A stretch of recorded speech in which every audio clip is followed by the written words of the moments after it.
Mesdames et messieurs, bonjour et bienvenue dans cette nouvelle édition de FC Politique. Au programme, aujourd'hui, on a un véritable scoop en votre compagnie. Mario-Charles Pertuzio. Mario-Charles Pertuzio, bonjour. Bonjour Florian. On vous connaît comme le syndic des uns, mais c'est une bombe que vous allez lâcher sur notre plateau. Oh, une bombe, je ne sais pas, mais effectivement, depuis de nombreuses années, j'étais syndic, comme beaucoup de gens le savent, au siècle dernier.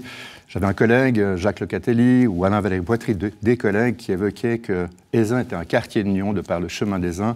Alors oui, nous sommes structurellement un quartier de Nyon pour certains, mais voilà, depuis le retour aux affaires en 2023, on a beaucoup travaillé, mes collègues et moi-même, sur la mobilité douce, par exemple sur la route de Crassier, création de voies cyclables, un trottoir, également sur la route de Nyon, route de Crassier, route de Nyon.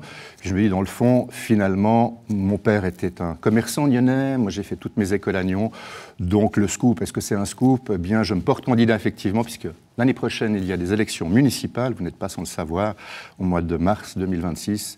Alors, est-ce que c'est trop tôt? Je ne sais pas, mais oui, je serai candidat à la municipalité de Nyon et je brigue effectivement la fonction de syndic de Nyon. Alors vous briguez carrément la fonction de syndic de Nyon, j'en perds mes mots, mais quel est votre attachement avec la commune de Nyon?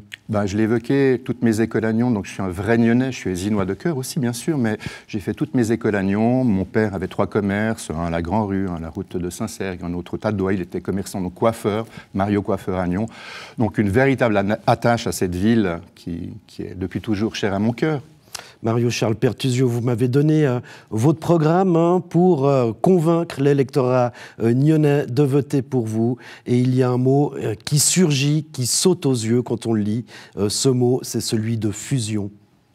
Alors oui, l'avant-projet de loi sur les communes, toutes les communes vaudoises, Madame la Présidente du Conseil d'État et Monsieur Chevard nous ont effectivement expliqué, c'est en consultation jusqu'à fin avril. Donc on le voit dans cet avant-projet de loi, on parle d'incitation finalement aux fusions. Alors pourquoi ne pas imaginer effectivement une fusion Ézin-Nyon ? Carrément une fusion Ézin-Nyon. Quel serait le nom de cette nouvelle commune ? Bien évidemment, Ézin-sur-Nyon, sachant que l'histoire nous l'a prouvé, c'est souvent le petit, entre guillemets, Goliath est battu par David. Donc David pourrait peut-être effectivement l'emporter sur Goliath. Mais il ne s'agit pas d'un combat, il s'agit effectivement d'une proposition. Et je pense que c'est assez joli, Ézin-sur-Nyon. C'est très joli, effectivement. Eh bien, Mario-Charles Pertuzio, merci beaucoup d'être venu sur le plateau de FC Politique. Évidemment, on suivra avec attention la rédaction, cette nouvelle que vous nous donnez donc d'être peut-être le futur syndic de la commune d'Ézin-sur-Nyon. Merci beaucoup.